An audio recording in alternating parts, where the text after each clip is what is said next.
Hello दोस्तों, स्वागत करते हैं आपके अपने YouTube channel self study Rajasthan पर।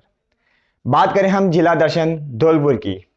बात करता हूं मैं धौलपुर की, तो अपन आज ये धौलपुर की 4th क्लास पढ़ेंगे। इससे पहले हमने 3 क्लासों के बारे में बात कर चुके हैं।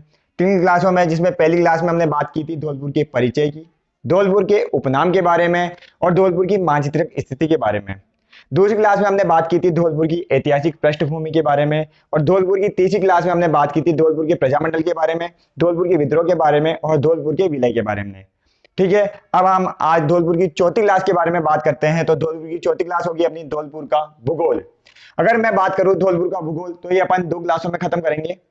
भूगोल में जो पहली क्लास में है, हम पढ़ेंगे धौलपुर की स्थिति, धौलपुर का जो ये बिंदु है कौन से बिंदु पर स्थित है, दिशा कौन सी दिशा में स्थित है, धौलपुर की जलवायु क्या है, धौलपुर की मृदा कौन सी पाई जाती है, धौलपुर में कौन कौन सी फसलें उगाई जाती हैं और इसके पड़ोसी जिले कौन से हैं और ये कौन से पड़ोसी राज्यों से सीमा बनाता है।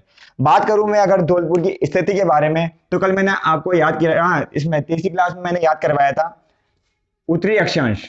सबसे पहले उत्तरी अक्षांश की बात करूं, 26 डिग्री 22 मिनट से 27 डिग्री 50 मिनट। ठीक है, और इसकी अगर मैं पूर्वी देशांतर की बात करूं, पूर्वी देशांतर की अगर मैं बात करूं, 76 डिग्री 53 मिनट से 78 डिग्री 16 मिनट। मैंने आपको इसको जल्दी याद करने के लिए इसको मोबाइल नंबर के तरीके से बताया था। मोबाइल नंबर के तरीके से मैंने ये बताया था 26 22 27 50 76 53 78 16। आगे मैं बात करता हूं धौलपुर की बिंदु पर। तो ये धौलपुर जो बिंदु है, ये सिलाण गांव पूर्व दिशा धौलपुर में स्थित है।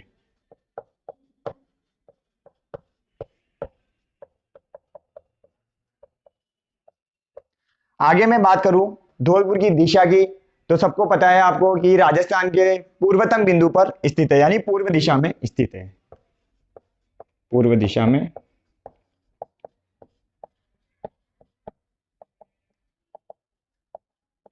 आगे हम बात करते हैं धौलपुर की जलवायु के बारे में।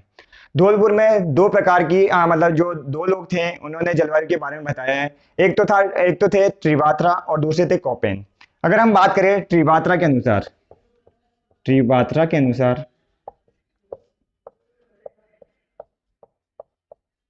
अब त्रिवात्रा के अनुसार ये एक उपोष्ण जलवायु है। कौन सी जलवायु है? उपोष्ण जलवायु। उपोष्ण जलवायु, जिसे CAW के नाम से जाना जाता है। ठीक है, आगे हम बात करते हैं दूसरे जो कोपेन है, उनके अनुसार जो धौलपुर की जलवायु है वह उपाद्र जलवायु है। कोपेन के अनुसार अगर हम बात करें तो ये उपाद्र जलवायु CWG। ठीक है, आगे हम बात करते हैं धौलपुर की मृदा के बारे में। आपको पता है धौलपुर है जो पूर्व दिशा में स्थित है, यानी जो पूर्व और दक्षिण की जो मृदा होती है वह जलोढ़ मृदा, काली मृदा आदि के नाम से जाना जाती है। जो पूर्व दिशा की जो मृदा है वह जलोढ़ और कछारी मृदा, यानी जो उपजाऊ मृदा होती है उसके नाम से जाना जाती है। तो जो मृदा है वह कछारी या जलोढ़ मृदा।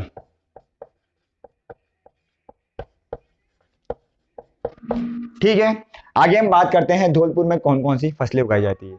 अगर धौलपुर की जो मृदा है वह अगर जलोढ़ मृदा है, उपजाऊ मृदा है, तो सीधी सी बात है यहाँ जो फसलें हैं वह भी उपजाऊ, यानी जो पानी में पैदा होती है वही फसलें उगाई जाएगी। जैसे सरसों, राई, बाजरा, अमरूद, बेर, फालसा। ठीक है, क्योंकि इनको ज्यादा पानी की आवश्यकता होती है और वहां पे जो मृदा है जो जलोढ़ मृदा है, इसीलिए उसमें पानी की जो सोखने की क्षमता है वह अच्छी होती है। आगे मैं बात करूं इनके पड़ोसी जिले की। जो धौलपुर का पड़ोसी जिला है वह है भरतपुर, जो कि इससे सीमा बनाता है। आगे हम बात करें पड़ोसी राज्यों के बारे में। धौलपुर के जो पड़ोसी राज्य हैं वह जो सीमा लगाते हैं, एक तो उत्तर प्रदेश और एक है मध्य प्रदेश। पड़ोसी राज्य हैं इसके यूपी और एमपी। ठीक है, तो आप इनको साथ में उतारते हुए चलिएगा। ठीक है,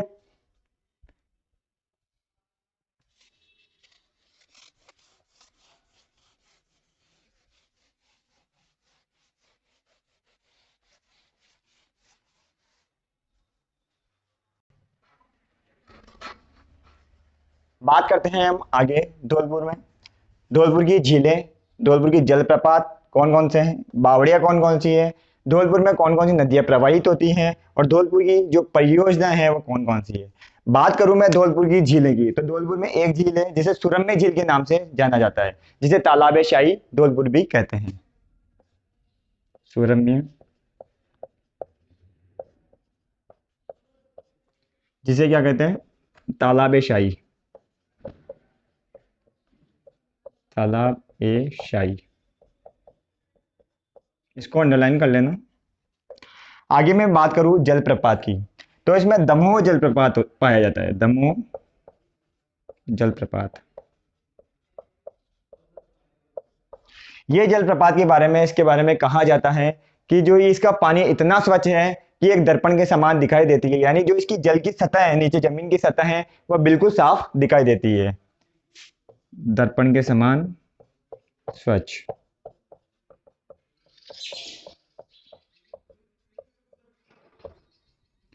ठीक है, इसमें अगर बावड़ी की बात करूं धौलपुर में, तो एक लंबी बावड़ी के नाम से एक बावड़ी प्रसिद्ध है। कौन सी बावड़ी है, लंबी बावड़ी। अब आप कैसे याद करोगे इसको, सीधी सी बात है, आपको पता है कि धौलपुर क्षेत्र के मामले में कैसा है, सबसे छोटा, तो यहाँ की बावड़ी कैसी है, सबसे लंबी। ठीक है, तो ऐसे हमें याद करने में आसानी रहेगी। आगे मैं बात करूं नदियां की, तो जो धौलपुर में नदियां हैं वो एक तो प्रसिद्ध नदी है पार्वती, गंभीरी और चंबल। जो ये चंबल नदी है वह धौलपुर जिले में अवनालिका अपर्दन और बियड क्षेत्र का निर्माण करती है। चंबल नदी है अवनालिका अपर्दन और बियड क्षेत्र का निर्माण।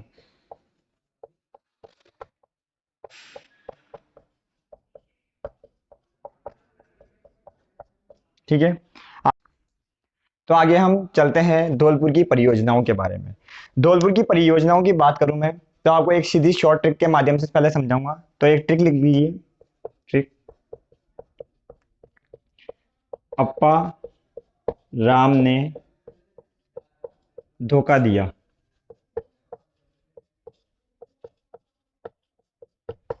ये एक ट्रिकी है, ये धोखा इसमें कबूतर वाला ही लिखना है अपन को। ठीक है, अ से अंगाई परियोजना, अंगाई परियोजना। ठीक है, पा से पार्वती परियोजना, क्योंकि यहाँ पार्वती नदी बहती है, पार्वती परियोजना। आगे राम से राम सागर परियोजना, राम सागर परियोजना। आगे धो, धो से धौलपुर लिफ्ट परियोजना,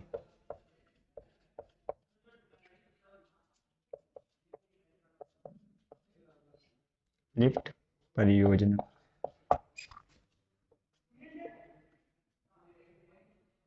कहां से हम बात करें, तो काला तीर परियोजना, काली तीर परियोजना। ठीक है, ये आपको ट्रिक के माध्यम से जल्दी याद होगा। अप्पा राम ने धोखा दिया, तो अ से हमने पढ़ी अंगाई परियोजना, पा से पढ़ी पार्वती परियोजना, रा से पढ़ी हमने रामसागर परियोजना, और दो से पढ़ी हमने धौलपुर लिफ्ट परियोजना, और का से पढ़ी कालातीर परियोजना। आगे हम बात करते हैं धौलपुर में कौन कौन से वन्य जीव अभ्यारण्य हैं। बात करें हम धौलपुर के वन्य जीव अभ्यारण्य की, तो इसको भी एक ट्रिक के माध्यम से ही हम याद करेंगे। तो एक शॉर्ट ट्रिक लिख लीजिएगा पहले। ट्रिक, रावण के पास केसर बाग और चंबल नदी है।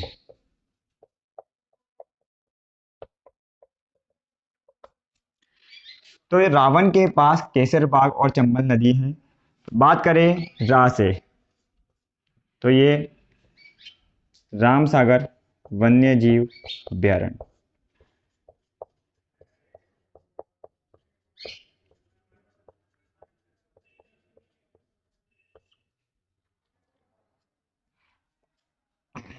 आगे वन, बात करें वन्य जीव, हाँ ये वन विहार अभ्यारण्य। केसर बाग से केसर बाग वन्य जीव अभ्यारण्य।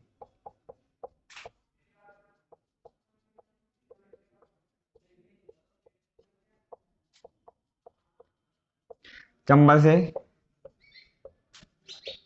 चंबल राष्ट्रीय अभ्यारण्य।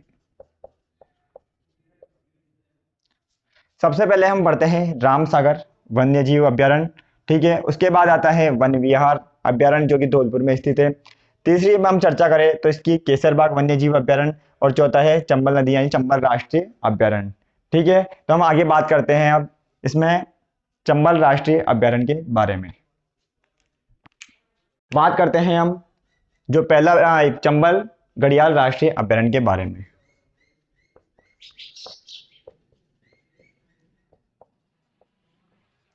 घड़ियाल राष्ट्रीय अभ्यारण्य,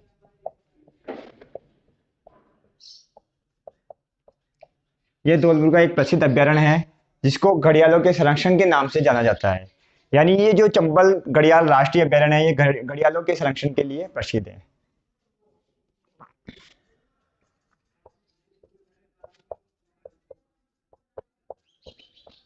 घड़ियालों के संरक्षण हेतु प्रसिद्ध।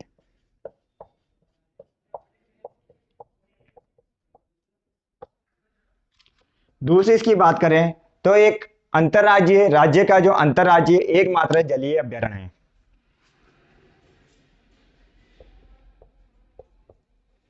राज्य का एकमात्र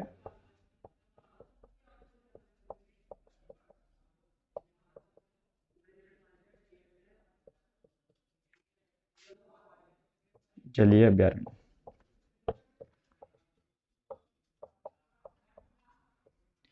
अब ये राज्य का एकमात्र अंतरराज्यीय जलीय अभ्यारण्य क्यों है?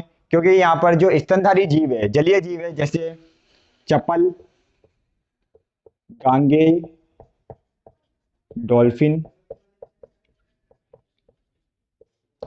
ऊद बिलाव जैसे स्तनधारी जीव पाए जाते हैं। स्तनधारी जीव पाए जाते हैं। तीसरी अगर हम बात करें तो ये उत्तर प्रदेश और मध्य प्रदेश की सीमाओं में शामिल होने के कारण इसको एक संयुक्त अभ्यारण्य भी कहा जाता है। यूपी और एमपी की सीमाओं में होने के कारण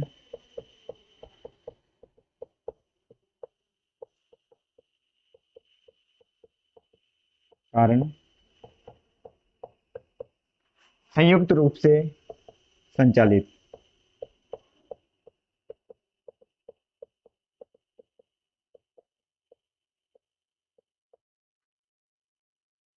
अब आगे हम बात करते हैं राम सागर, जो पहले नंबर पर हमने अभ्यारण्य पढ़ा था, और उसके बाद में बात करते हैं वन विहार अभ्यारण्य के बारे में।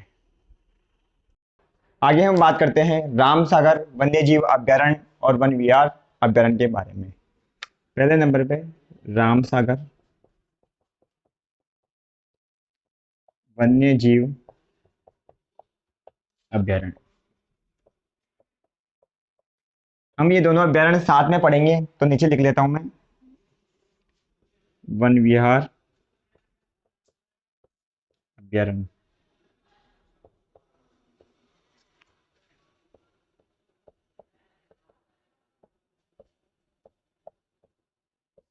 ठीक है। इसकी स्थापना की बात करें, रामसागर वन्यजीव अभ्यारण्य की स्थापना तो हुई थी 1955 में, और अगर हम वन विहार वन्यजीव अभ्यारण्य की बात करें तो इसकी स्थापना हुई थी सन 1965 में। ठीक है। रामसागर वन्य जीव अभ्यारण्य की स्थापना हुई 1955 में और वन विहार वन्य जीव अभ्यारण्य की स्थापना हुई 1965 में। अब यह कौन कौन से जानवर पाए जाते हैं, एक साथ इतने जानवरों को याद करना हमारे लिए थोड़ी कठिनाई होती है, तो हम इसको भी एक ट्रिक के माध्यम से याद करेंगे। ठीक है, तो इसकी शॉर्ट ट्रिक है लिखना, दोनों की एक ही ट्रिक है। 12 हिरण बेज। ठीक है, बा से हम बात करें 12 सिंगा।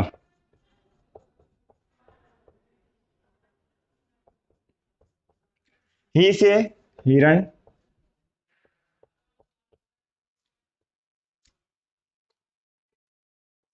और र से अगर हम बात करें, अगर हम र से बात करें तो रीछ। हिरण। न से नीलगाय। बे से भेड़िया। ज से जरख। अगर ये इतने सारे जानवर की बात करें तो आपको याद करने में कठिनाई भी होगी और आपके लिए शायद आप भूल भी जाओ, लेकिन अगर आपने एक ट्रिक याद कर ली 12 हिरण बेज तो आप कभी भी नहीं भूलोगे। ठीक है, और इससे आपको पूरे जानवरों के नाम भी याद रहेंगे। ठीक है, जैसे 12 हिरण बेज तो बा से 12 सिंगा, र से रीछ, और ये हिरण में अगर बात करें तो ही से हिरण, र से रीछ, न से नीलगाय, बे से भेड़िया और ज से जरख। ये जानवर वन विहार वन्य जीव अभ्यारण्य में भी सेम यही जानवर पाए जाते हैं और रामसागर वन्य जीव अभ्यारण्य में भी यही जानवर पाए जाते हैं। दोनों में आपको एक ही ट्रिक यूज में लेनी है। आगे हम बात करते हैं अब इसके परिवहन। अगली क्लास में हम बात करेंगे परिवहन, पशुपालन, खनन, कौन सा क्या क्या क्या खनन होता है यहाँ पे, उसके बारे में हम चर्चा करेंगे। तो यहाँ आज की क्लास यही समाप्त होती है। धन्यवाद।